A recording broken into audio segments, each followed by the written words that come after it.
Shalom,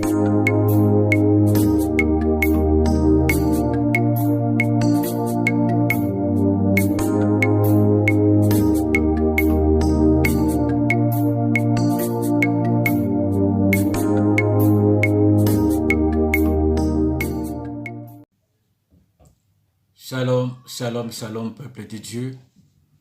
Bonjour, bonsoir, de partout où vous nous suivez. Voici votre émission en bref, une émission qui a pour concept une question et une réponse en un temps bref. Une émission présentée par votre bien-aimé frère Émile. Lors d'une de mes précédentes émissions, j'avais parlé du salut qui était conditionné par deux préalables, à savoir avoir la foi et se faire baptiser. Et au décours de cette émission, j'ai reçu des questions. Une des questions est celle-ci que j'ai voulu partager avec vous.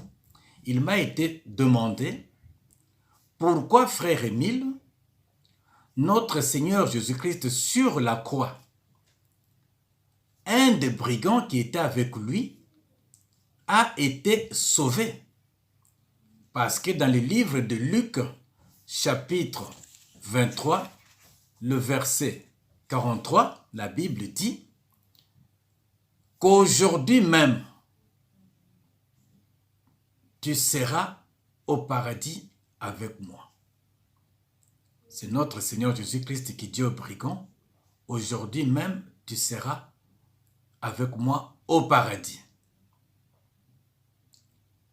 Les brigands avaient-ils la foi? Les brigands étaient-ils baptisés? Et comment a-t-il reçu le salut? Voilà, c'était la question qui m'a été, une des questions qui m'a été posée. Oui, pour répondre à cette question, comme je disais, je veux dire au peuple de Dieu d'emblée que le brigand sur la croix était un juif qui était en révolte contre la ville de Rome. À l'époque, tous ceux qui étaient des agitateurs politiques étaient cloués sur la croix. Or, il y avait une loi juive, selon le livre de Genèse chapitre 17, qui stipulait que tout enfant né, tout né juif, devait se faire circoncire. Donc la circoncision était une loi imposée à tout enfant de Dieu. Cette alliance a été conclue entre notre Dieu, le Seigneur notre Dieu et notre père Abraham. Et cette loi était perpétuelle. Donc, tout enfant né, tout peuple juif devait être circoncis.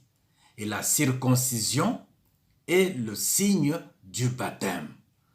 Et quand vint notre père Jean-Baptiste, notre frère, il a baptisé du baptême de la repentance.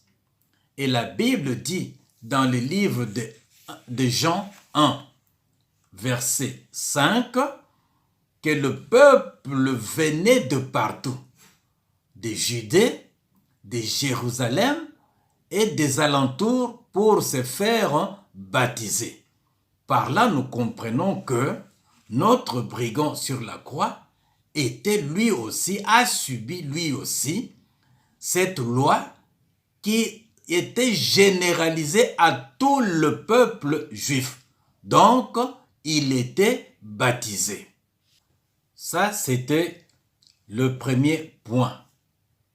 Le deuxième point, le brigand sur la croix reconnaissait que le Seigneur Jésus-Christ était le vrai Dieu. Il avait la foi.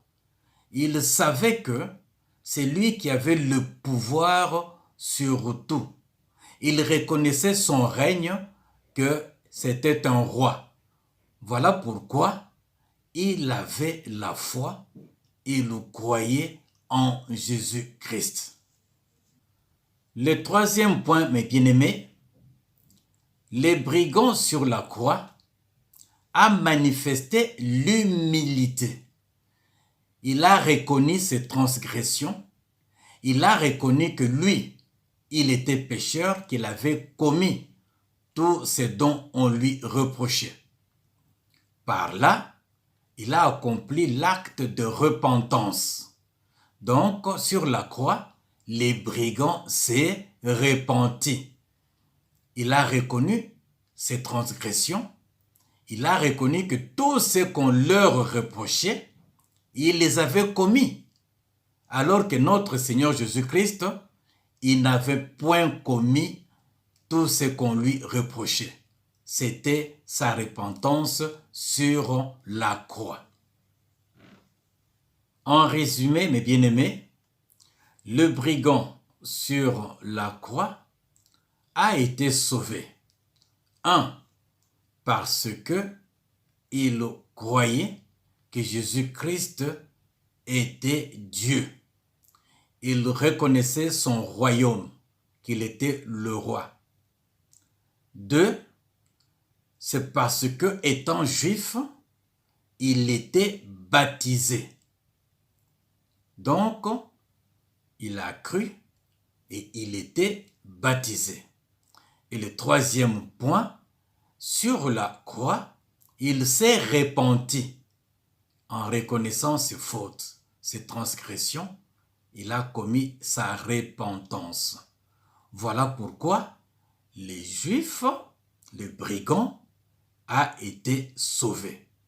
Donc, le préalable, comme je l'ai dit, que pour être sauvé, il faut croire, avoir la foi et se faire baptiser. Ce sont deux choses qu'avait donc notre brigand. Le seul problème qu'il avait, il avait péché. Il avait commis des transgressions. C'est ça qui a fait qu'il s'est retrouvé sur la croix. Mais à cause de sa repentance, il a hérité le royaume. Parce que quand tu crois, tu te fais baptiser et tu reconnais ton état de pécheur, tu es sauvé. Voilà un peu ce que je peux dire par rapport à cette question qui m'a été posée. Voilà, bien-aimés, votre émission en bref. Si vous avez des questions pour développer, laissez-nous un message ou contactez-nous sur Emile Mukanya TV et votre humble serviteur fera de son mieux pour vous répondre en temps voulu et en temps de sa disponibilité. Que Dieu vous bénisse.